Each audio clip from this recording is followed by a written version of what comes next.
Hi guys! So mag-withdraw tayo ngayon dito sa Yocards, no? Meron tayong 53 na balance. So, nung isang araw, nag-ano rin ako guys, naka-receive ako ng Lucky Gift Box. Ayan. So, hindi pa po siya nare-receive dito sa ating address. Ayan. Nag-spin ako noong, kailan to? June 17, tapos June 99, 2 days na hindi pa dumarating. Pero okay lang yun kasi 1 to 14 days naman yung delivery and marami na rin na-deliver sa amin na items. Tapos yun guys, mag-withdraw na tayo ng 50. Tingnan natin kung mabilis pa rin yung withdrawal dito sa Carlo Cars.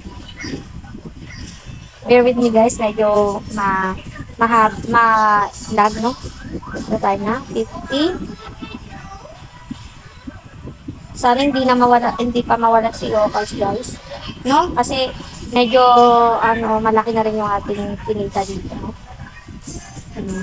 So, ang total deposits ko lang is 378. Tapos naka-withdraw na ako.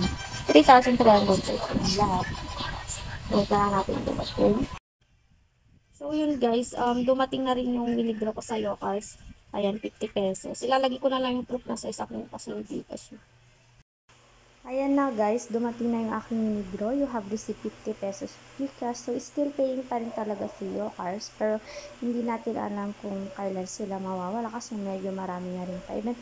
If you want to invest guys, ilalagay ko lang sa pin comment section ko yung aking link. Again, invest what you can afford to lose.